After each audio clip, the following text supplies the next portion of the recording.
Thiruvananthapuram medical college വകുപ്പ് മേധാവിമാർക്ക് നിർദ്ദേശം നൽകി പ്രിൻസിപ്പൽ. സർവീസ് ചട്ടം ലംഘിക്കരുത്, സാമൂഹിക മാധ്യമങ്ങൾ വഴിയോ മാധ്യമങ്ങളുടെയോ പരസ്യ പ്രതികരണം നടത്തരുത്, ചട്ടലംഘനം ഉണ്ടായാൽ കർശന നടപടിയെന്നും പ്രിൻസിപ്പൽ മുന്നറിയിപ്പ് നൽകി. കഴിഞ്ഞ ദിവസം ചേർന്ന വകുപ്പ് മേധാവിമാരുടെ യോഗത്തിലാണ് പ്രിൻസിപ്പലിന്റെ ഈ നിർദ്ദേശം.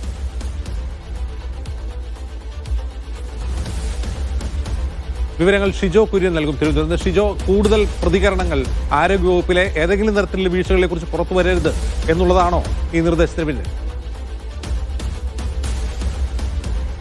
അജിംസ, നമുക്ക് അങ്ങനെ കാണേണ്ടി വരും. കാരണം പക്ഷേ ഇതിനകത്ത് അവർ പറയുന്നത് വകുപ്പുമായി ബന്ധപ്പെട്ടുകൊണ്ട് എന്തെങ്കിലും തരത്തിലുള്ള പ്രശ്നങ്ങൾ ഉണ്ടായാൽ അത് വകുപ്പിൽ പരിഹരിക്കപ്പെടേണ്ടതാണ്. അതല്ലാതെ മാധ്യമങ്ങളോട് ചർച്ചയാക്കുക, ആരോഗ്യ വകുപ്പിനെ കരിവാരത്തേക്കുന്ന തരത്തിലേക്കുള്ള പ്രതികരണങ്ങൾ നടത്തുക, അങ്ങനെ ഉണ്ടാവാൻ പാടില്ല എന്നുള്ളതുകൊണ്ടാണ് പ്രശ്നങ്ങളുണ്ടെങ്കിൽ അത് വകുപ്പിൽ തന്നെ പറയണം എന്നുള്ള ഒരു നിർദ്ദേശം Thiruvananthapuram medical college principal doctor Jabbar മറ്റ് വകുപ്പ് മേധാവിമാർക്ക് നൽകിയിട്ടുള്ളത്.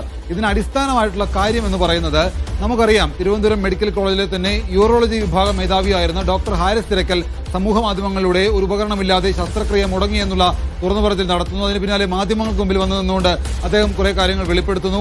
അങ്ങനെ അതുമായി ബന്ധപ്പെട്ടുകൊണ്ട് വലിയ വിവാദം ഉണ്ടാകുന്നു. അതിന്റെ അലയൊലികൾ ഇപ്പോഴും കെട്ടടങ്ങിയിട്ടില്ല.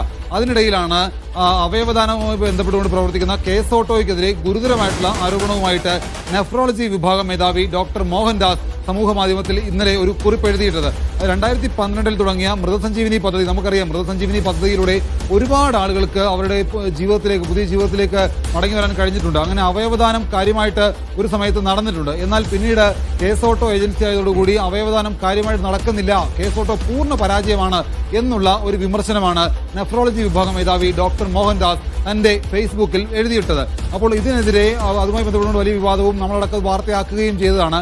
അപ്പോൾ അതിന്റെ പേരിൽ doctor Jabbar, Thiruvananthapuram medical college പ്രിൻസിപ്പളാണ്, ഡോക്ടർ മോഹൻദാസിന് ഒരു കാരണം കാണിക്കൽ നോട്ടീസ് നൽകുന്നു. അതിന് നിരുപാധിക ക്ഷമാപണം നടത്തിക്കൊണ്ടാണ് ഡോക്ടർ മോഹൻദാസ് മറുപടി നൽകിയത്.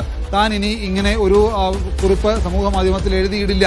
അപ്പോൾ അങ്ങനെ എഴുതിയിട്ടുകൊണ്ട് ആരോഗ്യ സംവിധാനത്തെ മോശപ്പെടുത്തുന്ന, കളങ്കപ്പെടുത്തുന്ന തരത്തിലുള്ള പ്രതികരണങ്ങൾ സമൂഹ മാധ്യമങ്ങളിലൂടെ ഉണ്ടാവാൻ പാടില്ല എന്നുള്ള നിർദ്ദേശം, അങ്ങനെ ഒരു താക്കീത് മറ്റ് വകുപ്പ് മേധാവിമാർക്കും തിരുവനന്തപുരം മെഡിക്കൽ കോളേജ് പ്രിൻസിപ്പൽ കൊടുത്തിട്ടുണ്ട്. കാരണം കൃത്യമായിട്ട് എന്തെങ്കിലും വിഷയം വകുപ്പിലുണ്ട് എങ്കിൽ അത് പരിഹരിക്കപ്പെടേണ്ടത് വകുപ്പിനുള്ളിൽ തന്നെയാണ്. അത് ബന്ധപ്പെട്ട പ്രിൻസിപ്പൽ, സൂപ്രണ്ട്, DME, ആരോഗ്യവകുപ്പ് അഡീഷണൽ ചീഫ് സെക്രട്ടറി, മന്ത്രി, ഇവരടക്കമുള്ള ആളുകളെ നേരിൽ പോയി കണ്ടുകൊണ്ട് ഇവർക്ക് ഈ പ്രശ്നങ്ങൾ അറിയിക്കാം. അതല്ലാതെ മാധ്യമങ്ങൾക്ക് മുമ്പിൽ വന്നു നിന്നുകൊണ്ട് ആരോഗ്യ സംവിധാനത്തെ കളങ്കപ്പെടുന്ന രീതിയിലുള്ള പ്രതികരണങ്ങൾ നടത്താൻ പാടില്ല. സമൂഹ മാധ്യമങ്ങളിലൂടെ സർവീസ് ചട്ടലംഘനം നടത്താൻ പാടില്ല. കൃത്യമായിട്ട് ഗൈഡ് ലൈൻ ഉണ്ട്. ആ ഗൈഡ് ലൈൻ പ്രകാരം അതിൽ നിന്ന് പ്രവർത്തിക്കണം. പ്രത്യേകിച്ച് സർക്കാർ സ്ഥാപനങ്ങളിൽ ജോലി ചെയ്യുന്ന ആളുകൾ, അവർ ഇപ്പോൾ 1960 അടക്കമുള്ള സർവീസ് ചട്ടങ്ങളുണ്ട്. ഈ സർവീസ് ചട്ടങ്ങൾ പ്രകാരം ജോലി ചെയ്യാൻ ബാധ്യസ്ഥരായിട്ടുള്ള ആളുകൾ ആ ചട്ടലംഘനം നടത്തിയാൽ അത് നടപടിയെടുക്കേണ്ട സാഹചര്യത്തിലേക്ക് പോകും എന്നുള്ള മുന്നറിയിപ്പടക്കം ബന്ധപ്പെട്ട അധികൃതർ നൽകിയിട്ടുണ്ട്. അപ്പോൾ വകുപ്പിലെ പ്രശ്നങ്ങൾ പരിഹരിക്കപ്പെടേണ്ടത് എല്ലാവരുടെയും കൂട്ടായ ഉത്തരവാദിത്തമാണ്. അത് പരിഹരിക്കാൻ വേണ്ടിയിട്ടുള്ള എല്ലാ കാര്യങ്ങളും ചെയ്യണം. അപ്പോൾ അതിനുവേണ്ടി DME തലത്തിൽ ഒരു നിർദ്ദേശം കൊടുത്തിട്ടുള്ളത്, ആഴ്ചയിൽ ഒരു ദിവസം എല്ലാ വകുപ്പിലെയും മേധാവിമാരെ മെഡിക്കൽ കോളേജ് പ്രിൻസിപ്പലും സൂപ്രണ്ടും കേൾക്കണം. ആ തലത്തിലുള്ള ഉദ്യോഗസ്ഥർ വകുപ്പ് മേധാവിമാരെ കേട്ടുകൊണ്ട് അവർക്ക് എന്തൊക്കെയാണ് പ്രശ്നങ്ങൾ വകുപ്പിലുള്ളത്, അത് പരിഹരിക്കാൻ എന്തൊക്കെ കാര്യങ്ങൾ ചെയ്യാൻ കഴിയും, അവർ ഉന്നയിക്കുന്ന കാര്യങ്ങളിൽ എന്ത് ഇടപെടൽ നടത്തണം, ഒരു ഉപകരണം ആയിക്കോട്ടെ, മറ്റെന്തെങ്കിലും കാര്യങ്ങളായിക്കോട്ടെ, ജീവനക്കാരുടെ ക്ഷാമം ആയിക്കോട്ടെ, അങ്ങനെ എന്ത് തന്നെ ആയിരുന്നാലും അത് പ്രിൻസിപ്പലും സൂപ്രണ്ടും ഒക്കെ കേട്ടുകൊണ്ട് അവർക്ക് കൃത്യമായിട്ടുള്ള പരിഹാര മാർഗങ്ങൾ നിർദ്ദേശിച്ച് അത് കാലതാമസമില്ലാതെ ചെയ്യാനുള്ള ഇടപെടൽ ഉദ്യോഗസ്ഥ തലത്തിൽ ഉണ്ടാവണം. അപ്പോൾ വകുപ്പുകൾ തമ്മിലുള്ള ഒരു ഏകോപനം ഉണ്ടാവണം എന്നുള്ള കാര്യം ഇപ്പോൾ DME തലത്തിൽ DME തന്നെ മറ്റ് ബന്ധപ്പെട്ട പ്രിൻസിപ്പൽ, സൂപ്രണ്ടുമാർക്ക് നൽകിയിട്ടുണ്ട്. അപ്പോൾ വരും ആഴ്ചകളിൽ അങ്ങനെ വകുപ്പ് മേധാവിമാരെ DME ഈ പറയുന്ന സൂപ്രണ്ടും പ്രിൻസിപ്പൽമാരും കേൾക്കും എന്ന് നമുക്ക് പ്രതീക്ഷിക്കാം. അതോടൊപ്പം തന്നെ ഈ രീതിയിലുള്ള പരസ്യ പ്രതികരണം നടത്തിക്കൊണ്ട് ആരോഗ്യ വകുപ്പിന് കളങ്കമുണ്ടാക്കുന്ന, കൂടുതൽ പ്രതിരോധത്തിലേക്ക് ആരോഗ്യ മേഖലയെ കൊണ്ടുപോകുന്ന തരത്തിലുള്ള പ്രതികരണങ്ങൾ. ഡോക്ടർ SS ലാൽ ചേരുന്നു. ഡോക്ടർ SS ലാൽ, ഇങ്ങനെയൊരു നീക്കം, അതായത് ചട്ടലംഘനമാണ് സാമൂഹ്യ മാധ്യമങ്ങളിലൂടെ സർക്കാരിനെ വിമർശിക്കുക എന്നുള്ളത് എല്ലാവർക്കും അറിയാവുന്ന കാര്യമാണ്. അപ്പോൾ ചട്ടലംഘനം നടത്തരുത് എന്ന് ഓർമ്മിപ്പിക്കുക മാത്രമാണോ ഈ നിർദ്ദേശത്തിലൂടെ? ഇത് ഗവൺമെന്റ് ഭീരുത്വമാണ് കാണിക്കുന്നത്. ഭീരുക്കളുടെ പ്രവൃത്തികളാണത്. കേരളത്തിൽ പോലീസുകാർക്ക് സംഘടന ഉണ്ടാക്കിയ പാർട്ടി എന്നാണ് ആരോഗ്യമന്ത്രി പറയുന്ന ആരും വാദമെടുക്കുന്നത്. ഞാൻ 40 വർഷത്തിലധികമായിട്ട് ആരോഗ്യം നിൽക്കുന്നതാണ്. മെഡിക്കൽ വിദ്യാർത്ഥി കാലം തൊട്ട് ഞങ്ങളിവിടെ സമരങ്ങൾ നയിച്ചിട്ടുണ്ട്.